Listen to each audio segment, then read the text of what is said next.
So, boom, we just arrived here. I'm talking still in the airport type of thing. It's been a 24-plus-hour flight. I'm exhausted. And I was like, hey, let me change into my cute little outfit, because the time that I arrived here was dead in the middle of summer. It's just like Russia here, the extremes. When it's really cold, it's really cold. When it's really hot, it's really hot. Because from where I was coming from back home, it was in winter and it was obviously cold, and here it was much more warmer. So I was like, hey, let me change out of my winter fit. And also I've been in this same outfit for over 20+ hours. That is gross. Yeah. I started to change into this dress. Guys, this dress, I'm gonna insert a picture here. It was actually kind of cute. I also changed my daughter just so she's comfortable. She had done so well. This was her first time on a flight. And when I tell you, she slept the entire flight. Even up until today, we don't have any trouble on flights. She just gets on there and plays, chats, watches stuff, or sleeps.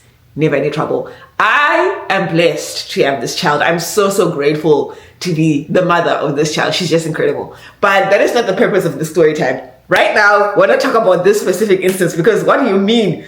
Soon as you arrive, I lock eyes with this man that seems to be watching my child. And that's my greatest fear when it comes to dating. Remember how I told y'all, I think I told you the story time about how this man saw me when I was with my friend. I'm talking right after my husband's death. This man was like, so where's this child's father? Like, that was his thing. That was the very first thing he ever said to me. And it was just this hyperfixation of wanting to step in and be the dad. And I don't know how I feel about that. I kind of feel like sometimes predators can use that. They try to get to be close to you to, groom your child. And I really am just very finicky, and I have to be very mindful of whom I bring around my child, essentially. And also, even if they're not a predator, sometimes things may not go as you wish. Maybe you vibe with someone and they also create a bond with your child. And then when things don't go well with that relationship, your child also has to deal with that heartbreak that they didn't ask for.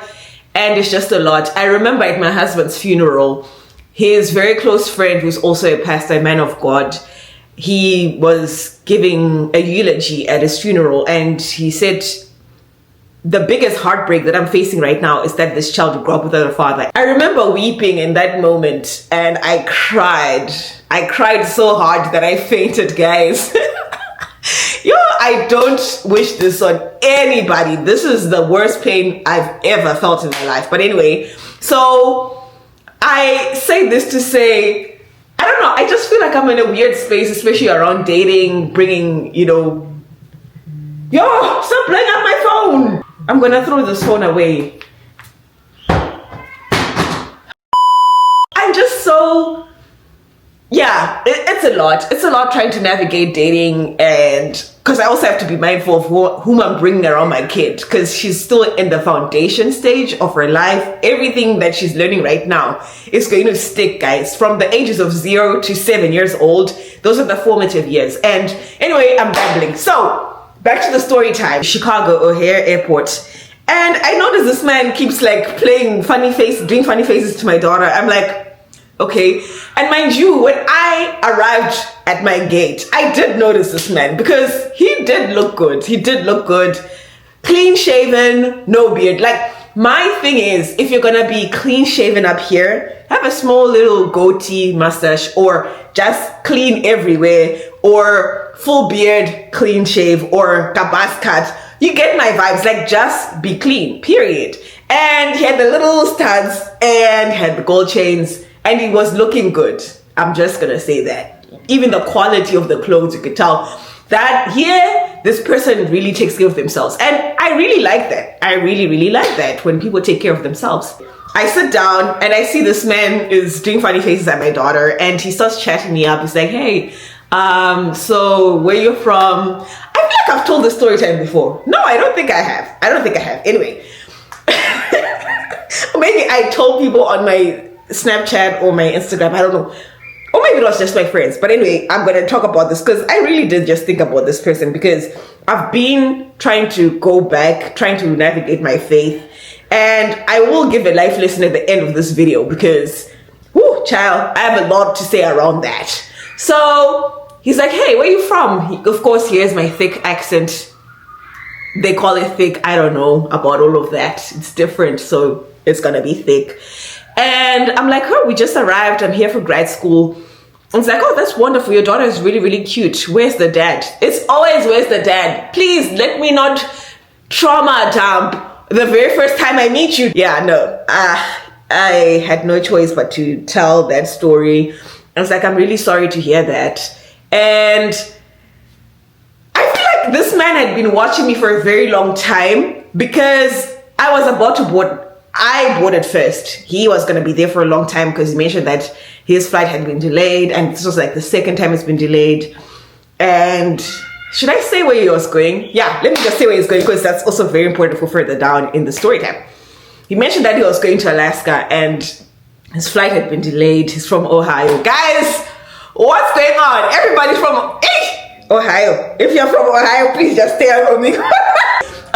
He says he's coming from visiting his parents in Ohio, and he's now going back home to Alaska because that's where he's based. I'm like, oh, that's nice. And then he hands me his business card. And on the business card, he had circled his number and he wrote a cute little message on the back. I forgot what the message said. I'm trying to remember. Gosh, my memory. But it was really, really nice. He said something and he put a Bible verse on there too. That's when I was like, oh, this is really nice. And y'all know I'm a sucker for a man who has a good relationship with God. That's really what won me over, because the vibes I was giving, like, it was great with my daughter. I'm 50-50 on that, because people can pretend. People can pretend. I also have a lot to say about that, but not today. So I get on my flight. I waited a couple of days because I'm not going to text you right there and then. That's just weird. I also need the time to just rest and recuperate. Mind you, I've been traveling for 30 hours at this point. So then I messaged him later, and we actually got to talking literally every day, y'all. I was talking to this man every day. He would call, he would text. He was very good in communicating. Now, this man is much older than me. I feel like I need to mention that. I want to say I'm 31 right now. Oh yeah, definitely 20 plus years older than me. But he looks really good. He's taking care of himself. He's been in the army and he's furthered his education through that way. And he's got accolades. He's very qualified in a lot of things, different things. He's very intelligent and he likes to better himself. I like that because I'm the exact same way. And he said that he had tried different things, in life, different businesses, but he felt like his real calling was being a man of God, which led him to, become a minister. And because he felt like whatever he was doing, yes, he was succeeding, but not to the fullest potential because, that was not his calling. His calling was to be a pastor, right? Keep that in mind, guys. So now he was building his church. He was building his church. I'm not going to say where because there's a whole article about that and y'all can easily Google this man, and we don't want that. We don't want to give people free clout. Thank you. And then, oh my God. And we started talking about, the conversation led to us potentially becoming a thing and me coming to visit him or him coming to visit me. And he was comfortable with flying me out as frequently as I wanted. And we started talking about marriage. This is where everything just started to change for me because yes, the house was beautiful. He owned the house. He was building his church. Everything was great. He let me in a lot of his plans. And mind you, some people can love bomb you that way. They can future fake, right? And they can love bomb you and promise you all these beautiful things, but they would never come to fruition because they're trying to get into your pants. But this man, never about the sexual stuff. He was really intentional about everything, right? Planning his future. But the problem began when he was like, I would want you to move here to be where I'm at in Alaska if we're to get married. And then I'm like, oh yeah, that's cool. I actually have a lot of universities that I was actually looking at there. I was just not sure about the weather because I know it can be a little rough in the winter. But it's such a beautiful state, to be honest. And he's like, oh no, if you're going to be my wife, I don't want you to be working. I just want you to be staying at home. I've worked really, really hard to be where I'm at. And Also, guys, besides everything that I've worked hard for, life can change. And I know that for a fact. Take it from me, life can change just like this. Okay? I don't want a situation where the person has died, now we have to start from zero again because we're depending on them. Even if they don't die, people can also change. I don't want to depend financially, like give my everything, depend on one person, because also there comes a lot of stress surrounding that. Should we have kids too? And I've got my kid, he's got his own son. His son is grown now, he's doing his own thing. But still, I don't want to depend financially on a man. I don't know. I just don't trust him that much. I want to have my own things going on. Also, I get bored easily, man. I love my freedom. I love being able to wake up and be like, hey, I'm going to start doing this degree now. I'm going to do this hobby. But if you're going to, from the jump, before you even get married, you're not going to work. You're just going to be stay at home. No, that's not going to work for me. I know some people are like, oh, I like being a kept woman, but honestly, I was going to be very comfortable. Let me say that. I was going to be very comfortable, but also I value my freedom more than anything. So I guess that's where the problems began, because he didn't like that I wasn't willing to be a stay-at-home mom and just breed children in the house. Just the thought of it, I'm just stressed. And also Alaska, I don't even have any family or friends close to there. I just felt like I was going to be very lonely now. I don't think I was willing to do that. So I guess that's where everything kind of just tanked, because I was like, you're not serious. You know, you're saying that you like to date with intention. I am coming with the intention and I want you to become my wife and just not work. You're willing to throw that all away just because you don't want to give up your career. I'm like, yeah, basically. I've invested so much time and effort and money. Mind you, at this point, I'm paying my way through grad school. Guys, degree. He's like, okay, why don't you do a side hustle even from home? I'm like, okay, we can do that. Is that okay with you? And I started talking about the hobbies that I had in mind. He's like, no, I don't think I like those either. Especially coming from my house, because I wanted to change one of the rooms to be like a beauty room where I can do like lashes or nails, something like that, just so I can keep my hands busy. I don't want people coming to my house, which is fair. Okay, can you rent a spot for me? But that means you're gonna leave the house. It was just kind of crazy for me. No. I couldn't. And so this is not even like a crazy ass story time, but it's just like, I felt everything was just so perfect. Even how we met, the way we communicate, everything, like 4 principles of a good relationship. It was just, something was missing. Just that one thing, Shekuti just stayed home. And also him being a man of God, I loved that. I really love people who have a good relationship with God, because it's just so beautiful. Who are we without God, really and truly? But just that one concept, I had to throw that away. And also I felt like because of the age gap, he would not respect me as his wife. It would be more like, you're my baby. You know, you're meant to be protected and just, you should listen to me.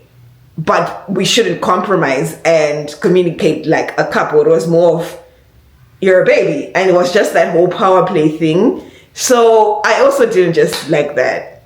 And also, guys, my thought is, okay, if I'd married this man and we have kids, you're however old right now, by the time the kid hits college, you'll be, you know, way older. And I don't think I want that for the kid. I want, maybe not say anything, because what if he actually outlives you? Just never know with these things. But I wanted to talk about this, especially because I had a conversation with my aunties during winter break, and we're not talking about dating to marry in church, you know, finding your partner in church. And guys, let me just tell you something. I know plenty of people who are devout Christians. They go to church every single Sunday, Saturday. They're in church. But the things that they do the rest of the week are just so crazy to me. And I'm not going to judge anybody. You do what you want with your body and your time. But if you're going to be Christian, be Christ-like. You get me? Like, you cannot be whiling out on Saturday night, debauchery, drinking, and Sunday morning you're the first one in church. It just doesn't make sense to me. And also the concept of some men who just pretend to have a relationship with God, who come to church just to find a wife to get married. once they're married, you don't see them in church and they become abusive. It's just so crazy for me. You can come to church, right? You think you found a great partner. Yeah, now that you're in the relationship, now you're in the marriage, it's just a different person altogether. They're cheating. They're just doing all these crazy things, putting their hands on you. It's just so nuts. So you need to have the spirit of discernment for real. My advice, yeah, you can find someone in church. You never know. Some people have been lucky because this life thing is not a one shoe fits all kind of thing.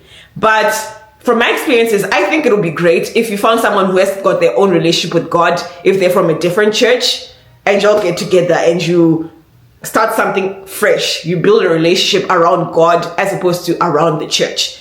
That's just my 2 cents. Of course, it's different from other people. Some people can be like, I think I really would rather be with somebody who goes to the same church as me because they understand where I come from. For instance, I was raised both Adventist and Catholic.